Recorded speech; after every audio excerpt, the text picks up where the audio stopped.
नमस्कार अनि स्वागत छ सम्पूर्ण मित्रहरूमा म सुरेश रावको तर्फबाट। लामो समयपछि तपाईहरु समक्ष एउटा कथा लिएर पुनः उपस्थित भएको छु। कथाको शीर्षक रहेको छ असफल प्रेम। कथाका लेखक हुनुहुन्छ मोहन प्रसाद खतिवडा। कथा सुनेर जस्तो लाग्छ त्यस्तै प्रतिक्रिया दिन नभुल्नुहोला। कथा यसरी सुरु हुन्छ। खै आज कसरी भनौं प्रेम प्राप्ति मात्र हो भनेर। त्याग पनि त प्रेमको एउटा महान नमुना रहेछ नि। मुना मदनको प्रेम, रोमियो जुलियटको प्रेम, आखिर यिनीहरूले पनि त संसार हल्लाउने प्रेम गरेकै थिए नि। आज कथा र इतिहासको रूपमा धेरै प्रेमीहरूले मुना मदन र रोमियो जुलियटको प्रेमलाई मन पराएरै पनि त पढिरहेका छन् नि। युवा अवस्थामा पुगेपछि कता कता ममा पनि प्रेमका कुराहरू पलाउन थाले। प्रेम गर्ने सोयौकाको खोजीमा यी मेरा दुवै आँखाहरू सलबलाउन थाले। अरूहरूलाई खै के कस्तो हुन्छ थाहा छैन, मलाई भने प्रेम गरौँ गरौँ जस्तो लाग्यो यौवनले छोएपछि। सपनाहरू पुरा हुन्छन् जस्तो लाग्यो प्रेममा परेपछि। रहरहरू मेटिन्छन् जस्तो लाग्यो मायामा टेकेपछि। एक पटकको यो महान जिन्दगीमा महान प्रेम गर्नु थियो मलाई। सुनेथे प्रेम गर्नेहरूको आत्मा पवित्र हुन्छ भनेर। मलाई पनि बनाउनु थियो पवित्र आत्मा, पवित्र प्रेम, अनि बनाउनु थियो मेरो आफ्नै महान पवित्र प्रेमिल जोडी। उमेरले 19 टेकेपछि कता कता उनीसँग नजर जुतिहाल्यो। खै के भनौं कसो भनौं, मन कम्पन्न भयो। मुटुको चाल झन्झन बढ्न थाल्यो। मनभित्र लाग्न थाल्यो आजकै दिन होला रोमियो जुलियटले प्रेम गरेका। मुना मदन प्रेममा परेका यस्तै प्रेमिल तर्कनाहरू रङ्गिँदै थिए मनभित्र।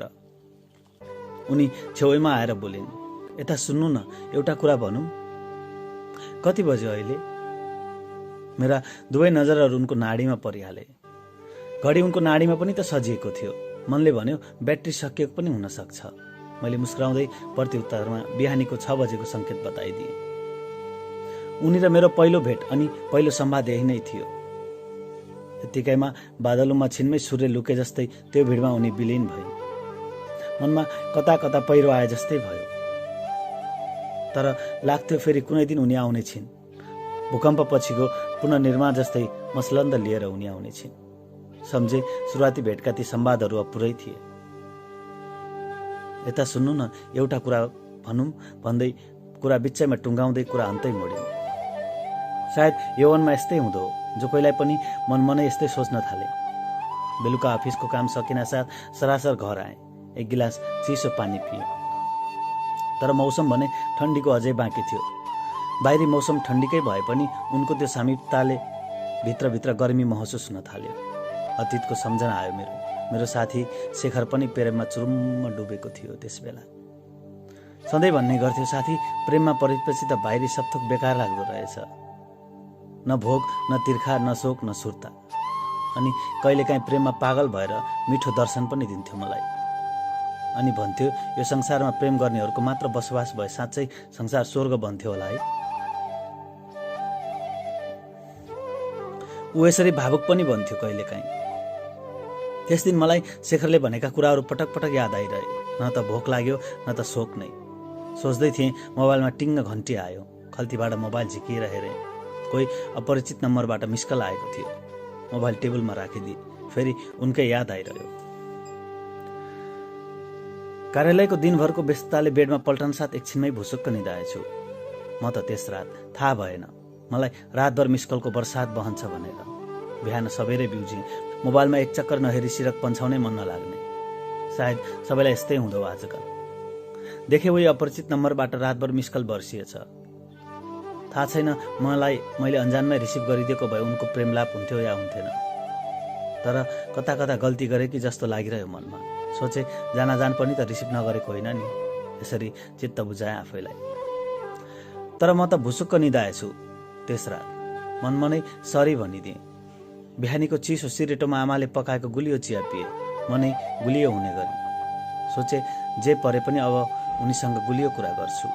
फोन लगाएँ। एकै पटकमा फोन रिसिभ भयो। खै अब कुन शब्दबाट सम्बोधन गरौँ उनलाई। सायद बेलुकी फोन उठाउन नसकेको भए सम्बोधन उनैले गर्थिन् होला। पुरा गर्न नसकेको जिज्ञासा खड्किरह्यो मनमा। फोन रिसिभ मात्र भइरह्यो। कुनै आवाज सुनेन। मैले आफै बोलिदिएँ, हजुर नमस्कार। माया गर्ने मान्छे बोलेको हो? मनभरि ठुलो हिम्मत जुटाएर बोलिदिए, यति त लौ जा।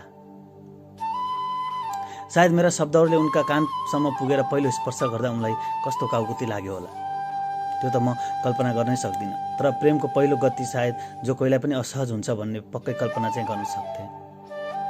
मेरा शब्दहरू उनको कानसम्म पर्नासाथ मायालु आवाजमा प्रत्युत्तर दिइन्, नमस्कार, मैले त चिनिनँ नि। जो कोहीले चिनेर पनि पहिलो पटक प्रेममा यस्तै नौटङ्की गर्छन् अरे। माया बढ्छ भनेर कहीँ सुनेको थिएँ मैले। उनलाई मेरो नम्बर र हुलिया पुरै थाहा थियो, तर यस्तै नौटङ्की गरिन् मसँग। तर पछि यस्तै नौटङ्कीले हाम्रो पवित्र प्रेम सम्बन्ध नटुक्रियोस् मनमा नै कामना पनि गरिरहे। त्यस बेला दिनले रातलाई र रातले दिनलाई लखेड्दा लखेड्दै हप्तौँ बित्यो, महिनौँ बित्यो अनि वर्षौँ बितेछ, पत्तै नपाई। यसबीच हाम्रो माया बर भएछ, पिपल भएछ, चाङ्गिएर उखेल्नै नसक्ने गरी। कहिलेकाहीँ त लाग्थ्यो मुना मदनको जस्तो जोडी जुरेछ हाम्रो, अनि कहिले लाग्थ्यो रोमियो जुलियट जस्तै हुने पो हो कि। यो जुनी अनि सयौं जुनीसम्म यस्तै सोच्दै हुन्थे। अनि त्यो बेला खुब मन पर्थ्यो यस्तै प्रेमिल गीतहरू पनि मलाई। अनि सुन्थे हेमकुमार राईका शब्दमा जगदीश समाल र रिजना रिमालको स्वरमा सजिएको सयौं जुनी पाउन सकिन्छ सकिन्न, यो जुनी त हजुरलाई भो। मनै हलुङ्गो हुन्थ्यो बारे बिसाए जस्तै गरी। जब उनको याद आउँथ्यो यही गीत नै चौतारी भन्थ्यो मेरा लागि, उनको याद भुलाउनलाई। वैशाखा कयौं हरियाली बसन्तहरू उनीसँगै उठबस घुमघाम रमझममै बिते। उनी सधैँ मलाई राजा भनेर सम्बोधन गर्थिन्, म पनि रानी भनेर बोलाउँथे। भन्थिन्, राजा भगवानले जुराइदिएको यो हाम्रो जोडी कहिल्यै नटुटोस्। तिमी बिना त के, तिम्रो छाया बिना पनि म एकपल कल्पनै गर्न सक्दिनँ।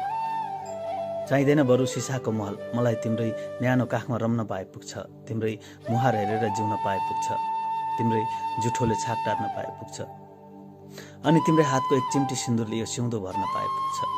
यसरी भावुक पनि बन्थिन् कहिलेकाहीँ उनी। माया नहो, उनका दिलचस्पी शब्दहरूले मेरा आँखाहरूलाई टिल्पिलाइहाल्थे एकैछिनमा। कस्तो पवित्र थियो हाम्रो माया अनि प्रेम, अनि कता कता प्रगाढ थियो सम्बन्ध। कहिले उनी मेरो छातीमाथि निदाइदिन्थिन् त कहिले म उनको काखमा निदाउँथेँ। भेटमा अगाउन्जेल एकअर्कालाई हेरिरहन्थ्यौँ धित मर्ने गरी। मलाई भेटेपछि सब थोक पाए जस्तै लाग्छ भन्थिन्। मलाई पनि त्यस्तै लाग्ने गर्थ्यो त्यस बेला। बाहिरी दुनियाँ बेकार लाग्छ भन्थिन्, जीवनमा पहिलो पटक माया गरेको मान्छे हौ तिमी भनेर पूजा गरिरहन्थिन् मलाई। हरेक दिन मलाई नभेटी खुसी हुन्नथिन् उनी पनि। एकै दिन व्यस्तताले भेट्न पाइएन भने केटाकेटी जस्तै रोइदिन्थिन्। नभेटी सुखै थिएन मलाई। कहिलेकाहीँ सोच्थे यसरी प्रगाढ रूपमा जोडेको हाम्रो सम्बन्ध कुनै कारणवश तोडिन पुग्यो भने कल्पना गर्दा पनि मुटु सेरिङ्ग हुन्थ्यो। हामी दुई बीच यसरी नै प्रेम चलिरहेको थियो। समय आफ्नै रफ्तारमा दौडिरहेको थियो। घाम लागिरहन्थ्यो, पानी परिरहेको थियो। मौसममा कुनै फेरबदल नै थिएन, तर पनि कहिलेकाहीँ नसोचेको हुँदो रहेछ जीवनमा। कहाँ पुग्ने रहेछ र माया र प्रेमले मात्र पेट अगाउन, खुसीले जीवन सजाउन। माया झाँगिँदै गएपछि जीवन सोच्नै पर्ने रहेछ। हाम्रो प्रेमको गति छोटिँदै थियो, या भनौँ अब चाँडै विवाह बन्धनमा बाँधिने योजना बनाउँदै थियौँ। ममा खासै कुनै रोजगारी थिएन त्यस बेला। धनदौलतले पनि यति धेरै सम्पन्न थिइन उनी जस्तै। सायद आजसम्म अभावका गोरेटाहरू उनले हिँड्नु परेको थिएन। मैले भने अभावका विक्षिप्त रङहरू पटक पटक कुल्चिएरै यहाँसम्म आइसकेको थिएँ। यतिसम्म मुटु कठोर बनिसकेको थियो कि अभावका झटराहरूले मलाई दुख नै छोडिसकेका थिए। अभावका गुजुल्टाहरू जीवनका रङसँग सहेली बनिसकेका थिए। अब त यस्तो लाग्थ्यो अभाव बिना पनि मान्छे पूर्ण बन्छ र कहीँ। आखिर अभावका कुइनेटाहरू टाल्न या देशको घृणित राजनीतिको प्रकाष्ठा भोग्न अथवा छिट्टै आफ्नो जीवनमा आउने जीवनसङ्गीको मुहारमा मुस्कान हराउन नदिन नचाहरे पनि विदेशी नै पर्ने भयो। बडो मुस्किलका साथ छुट्न नमान्दै पनि आँखाभरि अश्रुधारा बगाउँदै अन्तिम पटक बलिष्ठ अङ्कमाल अनि मिठो चुम्बनसहित एयरपोर्टबाट बिदाईका हातहरू हल्लाइरहन्।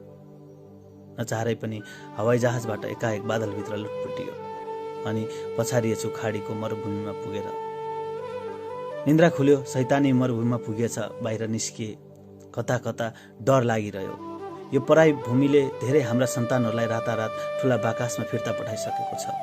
म पनि त्यस्तै सपना बोकेर आएको छु। के हुन्छ थाहा छैन, मुटु कम्पन भयो। आएका केही दिन र रातहरू त खुबै उनीसँग रङ्गीन बातहरू भए।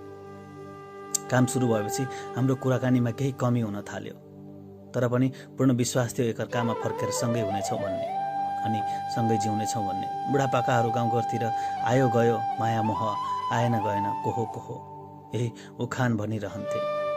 म यसको अर्थ खोजिरहन्थेँ। आज आएर अर्थ बुझ्ने भएछु। म यहाँ आएको करिब महिना दिनपछिबाट उनले सम्पर्क गर्नै छोडिन्। मैले लगातार फोन लगाउँदा पनि उनी काट्न थालिन्। कुनै प्रतिक्रिया नै आउन छाड्यो। नजिकिनेहरू टाढिँदा बहुत मुटु पोल्दो रहेछ। त्यसमाथि परदेशिनीहरूसँग माया गर्नेहरू झनै टाढिँदा त खै कुन शब्दले बताउँ।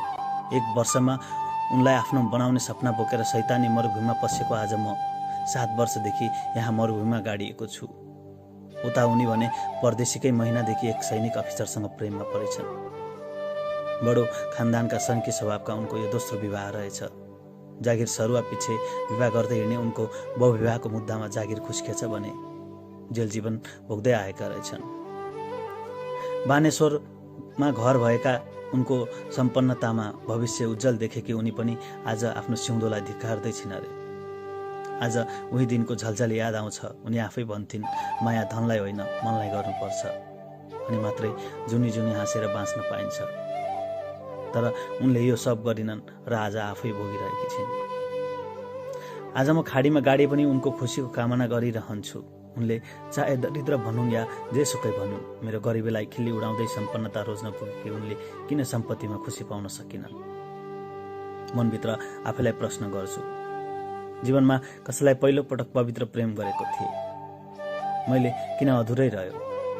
आज पनि पवित्र प्रेम गर्नेहरू प्रति घृणा लागेर आउँछ, शङ्का उत्पन्न हुन्छ। तर पनि यसकै कारण खोजिरहन्छु बाँचुन्जेलसम्म।